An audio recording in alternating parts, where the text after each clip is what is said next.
Our next question is actually sort of formed by a few different people that have sent in some emails based around agriculture, which is a bit of an important feature of our riding. Through Jamie and Jacqueline via email, the question is this. Agriculture is a big part of the Colchester economy. We have many dairy farms, bustling farmers markets, and eaters. Food is also a part of the solution to many of the health, economic, and environmental challenges we face. 2011 marks the first campaign where all parties seem to have some sort of food policy. The question is this: what are the main points in your party's policy? How will it affect farmers, consumers, and local economies? And how is yours different from the opponents? We'll start with Mr. Blanche. Hi, Jamie and Jacqueline. Thank you very much for the question. I'm going to start with the last point first. I am not terribly aware of my opponent's policies. I'm really campaigning with my own. So they will let you know how it differs. We see the family farm as being the basis of the sustainable farming agriculture that we need to have in our communities, in our region. Family farms have been eroded over time.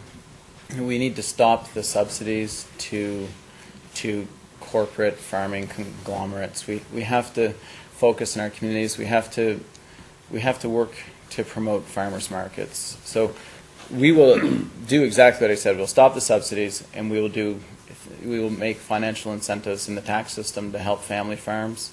We'll promote farmers markets, and we will provide funding to help grow farmers markets. You know, it's in large part, it's a thing that has to do with education. I buy almost all my food from local farmers in my community. I'm not going to mention their names, but my vegetables are delivered weekly. I get my meat from specific farmers who have small farms. And that's our vision, is that the rest of the community will join in that enterprise, and we want to help you do that. Thanks for the question. Thank you. Mr. Armstrong?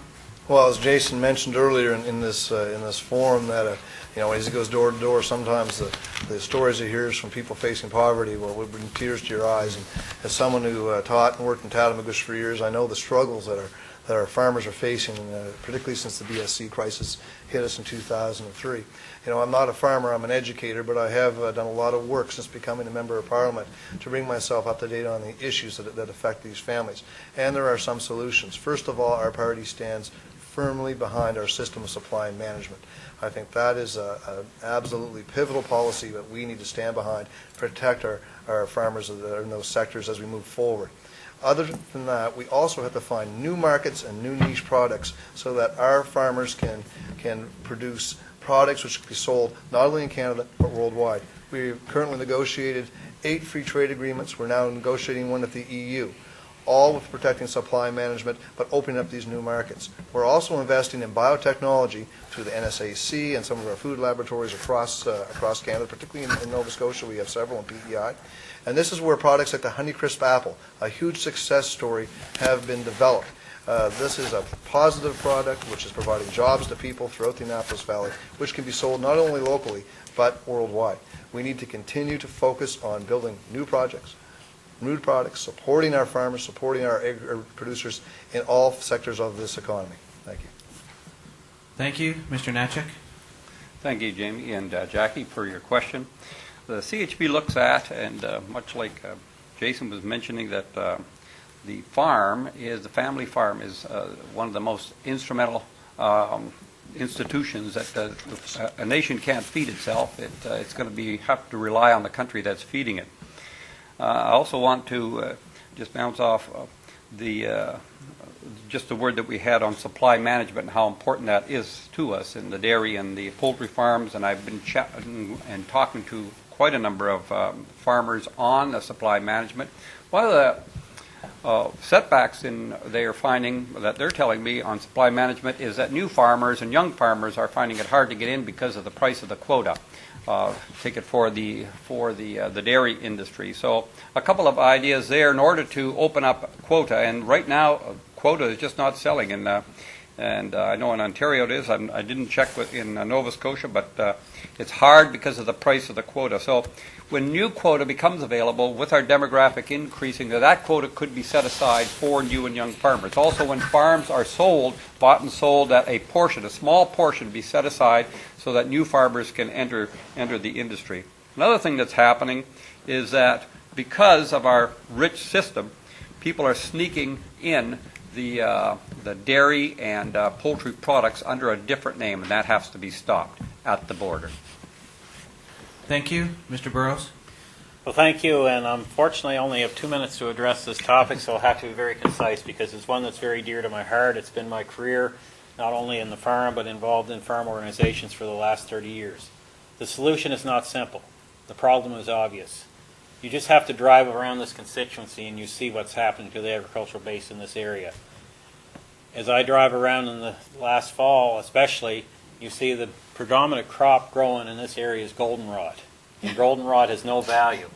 And the worst thing about goldenrod is 2 years' time after it's goldenrod, it becomes alder bushes.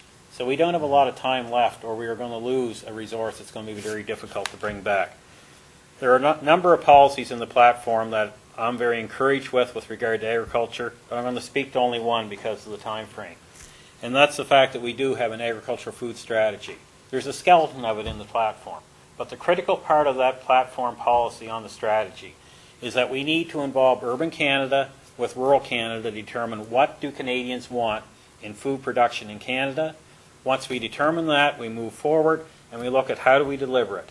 We need a definite Canadian policy for food, but we need a Canadian policy with regional implementation, because agriculture in Atlantic Canada is different from Quebec, different from Ontario, different from the West, different from BC.